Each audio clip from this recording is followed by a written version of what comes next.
నమస్తే సార్. జై శ్రీమన్నారాయణ. సార్ మరి మనకి కుంభమేళా వస్తుంది కదా సార్. కుంభమేళా అంటే ఇంకా చాలా మందికి తెలుసు. అంటే ఎలా జరుపుకుంటారు ఏంటి అనేది. అసలు మనకి ఈ కుంభమేళా ఎన్ని సంవత్సరాలకు ఒకసారి వస్తుంది సార్? ఈ కుంభమేళా యొక్క విశిష్టత ఏంటి? ఆ రోజు అసలు మనం చేయాల్సిన పనులేంటి? చేయకూడని పనులేంటి అనేది చెప్పండి సార్ ఈరోజు. యాక్చువల్లీ ఈ కుంభమేళా అంటే ఏందంటే కుంభపుష్టి అని ఉంటది. హ్మ్. కుంభపుష్టి, అఖండ పుష్టి, నరభయం పానకం, నరభేమ పాకం హ్మ్. ఇలా ఉంటాయి. వీటి పదాలేంటంటే కుంభమేళా కావచ్చు ఇవన్నీ కూడా ఏందంటే అవును. మనం చూసుకున్నట్లయితే తినేటువంటి పదార్థాలు. హ్మ్. మనం ఆ కుండలో బిర్యానీ వండుకొని తినేయటమే కుంభమేళా. హ్మ్. ఇదే ఉంటుంది. అయితే ఈ 12 సంవత్సరాలకు ఒక్కసారి వచ్చేది కుంభమేళా. హ్మ్. 12 సంవత్సరాలకి ఒకసారి వస్తుంది కుంభమేళా అనేది. హ్మ్.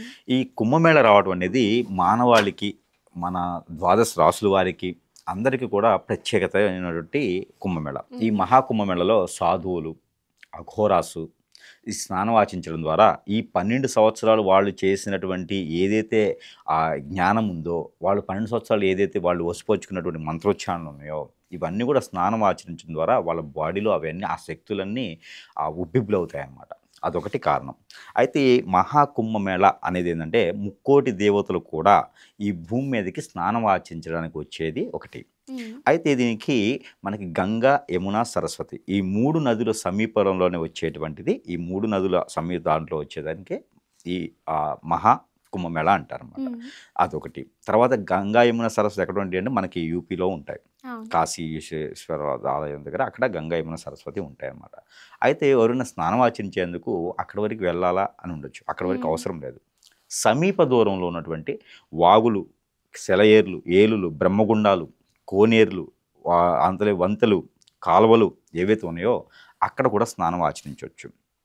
అయితే ఈ ద్వాదశ రాశి వారికి ఎలా కలిసొస్తదంటే, అయితే మనకి ఈ కుంభమేళా రావడం అనేది అదృష్టం ఒకటి. హ్మ్. అదృష్టంతో పాటు ద్వాదశ రాశుల వారికి కూడా ఆ అదృష్టం అనేది వరిస్తుంది. హ్మ్. అది ఎలా అంటే, ఈ కుంభమేళప్పుడు మనకి ఏదైతే వస్తుందో, ఈ సంవత్సరం రావడం అదృష్టం ఎట్లా ఉంటుందంటే, జనవరి మాసం 13వ తారీఖు మొదలవుతుంది కుంభమేళా. అవును. ఈ 13వ తారీఖునే పౌర్ణమి ఉంది. అది కూరల పౌర్ణమి అంటారు. ఎవరైనా పంట భూములు ఇంట్లో తీసుకొచ్చి, పంటలు పండినటువంటివి ఇంట్లో తీసుకొచ్చి, కొత్తగా పంటలు వేయాలంటే కూడా అదే రోజు వేసుకునే దానికి అనువుగా ఉంటుంది. ఏవైనా హ్మ్. బోరింగులు కానీ, బావులు కానీ, పంట పొలాల్లో దిష్టి దోషాలు ఏమన్నా తొలగించుకునే దానికి, సారం పెంచుకునే దానికి, ఎరువు తోలేదానికి కూడా అనువైనటువంటి రోజు కూరల పౌర్ణమి అంటారు. హ్మ్. నరఘోష, నరదిష్టి అలానే కాలసర్పదోషం, శని దోషాలు ఉన్నవాళ్ళు కూడా తొలగించుకునేందుకు ఈ కూరల పౌర్ణమి అనేది బాగా అనుకూలంగా ఉంటుంది. హ్మ్. ఎవరికైనా చంద్రమానానికి సంబంధించి చంద్రుడి దశ బాగలేని వాళ్ళకి, అలానే చంద్రుడు గ్రహం అనుకూలంగా లేని వాళ్ళకి కూడా దానికి సంబంధించినటువంటి యాగాలు, యజ్ఞాలు, దపాలు, జపాలు చేసుకోవడానికి కూడా అనువైన రోజు. అలానే పెద్దల కార్యక్రమం ఏదైతే ఉందో కర్మలు అంటారు. ఆ కర్మలు ఏవైతే ఉన్నాయో ఆ పెద్దల ఆత్మ శాంతించేందుకు అది చేసుకునేటువంటి కార్యాలు కూడా ఈ మహాకుంభమేళలో చేసుకుంటే అనువుగా ప్రతిసారి చేసే అవసరం లేకుండా కుదిరినా కుదరకపోయినా సరే మళ్ళీ వచ్చే కుంభమేళ వరకు కూడా చేసుకోకుండా ఉండేందుకు అలాంటి అవసరాలు ఎవరికైనా ఉంటే కూడా వారు కుంభమేళలో కనుక కర్మలు చేసినట్లయితే వారు 12 సంవత్సరాల పాటు చేయలేకపోయినా కూడా ఇబ్బంది ఉండదు. ఆ విశిష్టత 12 సంవత్సరాల పాటు ఉంటుంది. హ్మ్. కుంభమేళ వల్ల ఇన్ని ప్రయోజనాలున్నాయి. దానితో పాటు ఈ మహా కుంభమేళ రావటం, ఈ కూరల పౌర్ణమి రావటం, రాజస్నానం అని ఉంటది. హ్మ్. ఈ రాజస్నానం ఆచరించడం ద్వారా మనలో ఉన్నటువంటి గ్రహరీత్య దోషాలతో పాటు, ఆర్థిక స్థితిగతులతో పాటు, జాబు వెసులుబాటు, అలానే నరదిష్టి, శుక్రదోషం, కలత్ర దోషం, అలానే రాహువు, కేతువులతో పాటు కుజు దోషాలు కూడా తొలగిపోయేదానికి ఆస్కారం ఎక్కువగా ఉంటుంది. హ్మ్. ఇలా చెప్పారు గురువుగారు అని చెప్పేసని ట్రైనో, ఫ్లైటో పట్టుకొనేసి ఆ మహాకుంభమేళలో ఉన్నటువంటి జనాల్లో తొక్కిసలాటలో పోయేసి ఇబ్బంది పడేటువంటి ఆస్కారం వద్దు. హ్మ్. సమీప దూరంలో ఉన్నటువంటి ఎక్కడైనా మీకు నీరు పారుదల ఉంటే గనక అక్కడ స్నానం ఆచరించడం మంచిది. ఏదైనా బ్రాహ్మణుతుని చేత కర్మలు చేయించినట్లయితే మరీ ఉత్తమం. హ్మ్. మీకున్నటువంటి కొంతమందిలో గ్రహాల రీత్యా పాపాలు, గ్రహాల రీత్యా వెసులుబాట్లు లేక, గ్రహాల రీత్యా తప్పులున్నాయేమో అందుకని మేము ఎదగలేకపోతున్నామేమో అనుకుంటారు. హ్మ్. కాదు. గ్రహాల రీత్యా అన్నీ బాగున్నా మీరు ఎదగలేకపోవడానికి కారణాలేంటంటే పెద్దల శాపం కూడా ఉంటుంది. ఆ హ్మ్. పెద్దలు చేసినటువంటి కర్మలు ఉంటాయి. పూర్వీకుల దోషం అంటారు. ఈ పూర్వీకుల దోషం అంది కూడా వదిలించుకునేందుకు, ఆ పూర్వీకుల దోషం కూడా శుభదృష్టిగా మలుచుకునేందుకు ఈ మహాకుంభమేళ పనికొస్తుంది. ఈ మహాకుంభమేళలో అదృష్టాలు ఈ రకంగా ఉన్నాయి. అయితే ఈ మహాకుంభమేళలో రాజస్నానం అనుకున్నాం. ఈ రాజస్నానం వచ్చేసి 13 జనవరి, 13, 14 అదే 26 జనవరి మాసం అయితే. అదే ఫిబ్రవరి మాసం కూడా ఫిబ్రవరి 26వ తారీఖు మాస శివరాత్రి వరకు కూడా ఈ కుంభమేళ ఉంటుంది. అయితే ఫిబ్రవరి మాసం 2025 సంవత్సరంలో అయితే 3, 6, 26 తారీఖు అంటే ఈ 6 రోజుల్లో కూడా రాజస్నానం అని ఉంటుంది. ఈ రాజస్నానం రోజున కనుక ఎవరైనా స్నానం ఆచరించినట్లయితే వాళ్ళలో ఉన్నటువంటి రుమ్మతులన్నీ తొలగిపోయేసి, ఆర్థిక స్థితిగతులన్నీ పోయేసి, గ్రహరీత్యా దోషాలన్నీ పోయేసి, వాస్తు ప్రకారం దోషాలు పోయేసి, వాళ్ళలో ఉన్నటువంటి ఆరోగ్యరీత్యా ప్రాబ్లమ్స్ ఏమైనా ఉంటే కూడా తొలగిపోయేదానికి ఉంటుంది. ఇది మహాకుంభమేళ ప్రత్యేకత. ఇకపోతే ద్వాదశ రాశుల వారందరికీ కూడా చెప్పదగినటువంటిది ఏంటంటే వారి వారి దోషాలు ఏమున్నాయో, వారి వారి దశ అంతర్దశలు ఏమున్నాయో, వారికి ప్రత్యేకమైనటువంటి సమస్య ఏముంది. ఇప్పుడు ఆర్థిక సమస్య అనుకోండి, ఆర్థిక సమస్య ఉన్న రోజు స్నానం ఆచరించేటప్పుడు కందులు స్నానం ఆచరించేటప్పుడు ఆ నీటిలో కందులు వేసినట్లయితే వాళ్ళకి ఆర్థికంగా కలిసి వస్తుంది.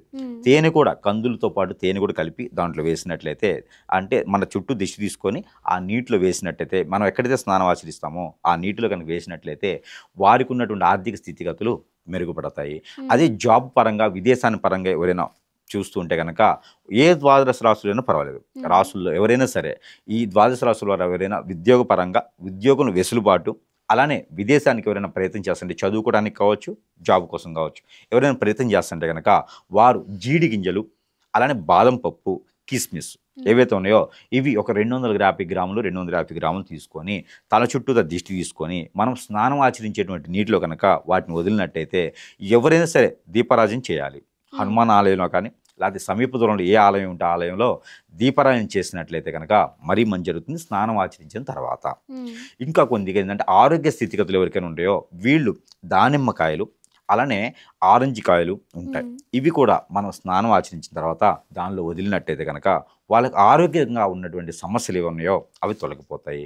వాస్తు ప్రకారంగా కానీ స్థలాలు ఇళ్ళు కొనాలనుకున్న వాళ్ళు కానీ డబ్బు సంపాదించాలని ఆశ ఉన్నవారు కానీ ఎవరైనా ఉంటే కనుక వారు ఏదైతే మనం అనుకున్నటువంటి గోధుమలు, అలానే మినుములు, అలానే జొన్నలు ఈ 3 కూడా అరకిలో అంటే 500 గ్రాములు సుమారుగా తీసుకుని వెళ్ళి ఒక్కొక్కటి 500 గ్రాములు సుమారు తీసుకెళ్ళి మనం స్నానం ఆచరించేటువంటి నీటిలో కనుక వాటిని వదిలి నిమజ్జనం చేసినట్టయితే కనుక వాటిలో ఉన్నటువంటి రుమ్మతులు గ్రహరీత్యా దోషాలు పోయేసి వాళ్ళు ఆర్థికంగా ఎదిగేదానికి తోడ్పడుతుంది.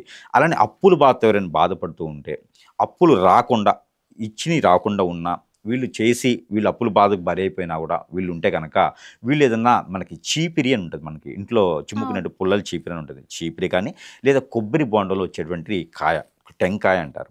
ఆ టెంకాయని కానీ ఒక 5 నారికేళాలు అంటారు. నారికేళాలు తెలుసు కదా, కొబ్బరికాయ 5 నారికేళాలు కనుక ఆ స్వామివారి పేరు చెప్పుకొని నాకు ఉన్నటువంటి సమస్య ఇది ఉంది, ఆర్థిక స్థితిగతులు ఇలా ఉన్నాయి, నాకు అప్పు రావాలి లేదా అప్పు నేను చేశాను నేను త్వరగా తీర్చుకోవాలి అనుకుంటే కనుక ఈ కొబ్బరికాయలు ఏవైతే ఉన్నాయో ఆ నీటిలో నిమజ్జనం చేసినట్లయితే వీళ్ళలో ఉన్నటువంటి అప్పుల బాధ అలానే ఇవన్నీ కూడా తీరిపోయేదానికి ఎక్కువ ఆస్కారంగా ఉంది.